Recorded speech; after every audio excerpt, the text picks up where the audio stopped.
नमस्कार मित्रांनो, एस ॲग्रोमध्ये आपले सहर्ष स्वागत। आजपासून आपण घेऊन येत आहोत शेतकरी बांधवांसाठी माहिती, शेतकरी बांधवांच्या कामाची भाग 1। आपण आज जाणून घेऊयात की बरेच शेतकरी आपल्याला या ठिकाणी आल्यानंतर विचारतात की बिगर फिल्टरची ड्रीप आहे का, किंवा बोर आहे तर त्या ठिकाणी फिल्टर लावायची गरज आहे का, किंवा आम्हाला फिल्टर नको आहे, फक्त ड्रीपच पाहिजे।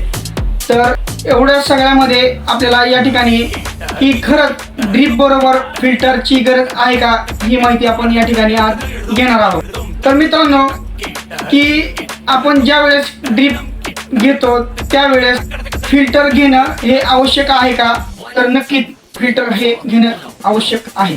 ज्या पद्धतीने आपल्या शरीरामध्ये हृदय हे रक्त शुद्धीकरणाचं काम करतं, त्या पद्धतीने फिल्टर हे ठिबक संचाचं पूर्णपणे पाणी शुद्धीकरणाचं काम करतं आणि त्याची लाईफ वाढवण्याचं काम करतं। तर सपोज आपण या ठिकाणी जर का फिल्टर लावला नाही, आपण बघू शकतो की ज्यांच्या घरावर बोरचं पाणी आहे किंवा बोरमधलं पाणी टाकीमध्ये जातं आणि ते परत खाली येतं, त्यावेळेस आपण ज्यावेळेस ऑब्झर्व केलं असेल की पाणी ज्यावेळेस आपण टाकीमध्ये जातो त्यावेळेस 10-15 दिवसांनी त्या टाकीच्या खाली एक थर चाटतो की बाबा गंजाचा किंवा पाण्याच्या बारीक बारीक मातीच्या कणाचा हा थर असतो। तर असं नाही की बोरमधलं पाणी येतं म्हणजे ते पूर्णपणे शुद्ध असतं, अशातला भाग नाही। बोरमध्येही पाण्यामध्ये घाण ही येते, त्यामुळं फिल्टर हा अत्यंत आवश्यक आहे।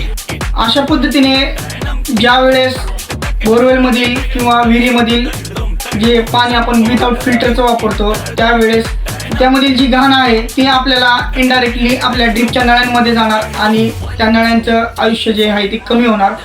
त्या नळ्यांमध्ये असणारा जो ड्रिपर आहे तो ड्रिपर आपल्याला चोकअप व्हायची शक्यता लवकर राहते। जर का सपोज आपण जर का फिल्टर लावला तर एखादी साधी नॉन आयसा सिस्टम जर का 5 वर्ष चालत असेल, तीच जर का बिगर फिल्टरची जर का लावली आपण तर त्या ठिकाणी आपल्याला 1-2 वर्षांनी बॅकला येऊ शकतो। म्हणजे जर का 5 वर्ष चालणारी सिस्टम 1-2 वर्षातच खराब होऊ शकते।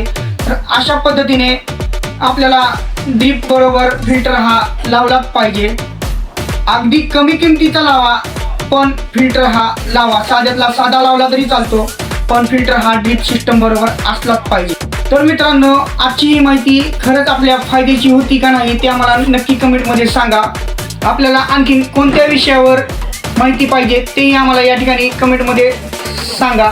आजचा व्हिडिओ आवडल्यास लाईक करायला विसरू नका। चॅनलला सबस्क्राईब केले नसल्यास नक्की सबस्क्राईब करा आणि हा व्हिडिओ आपल्या शेतकरी बांधवांना नक्की शेअर करा। धन्यवाद।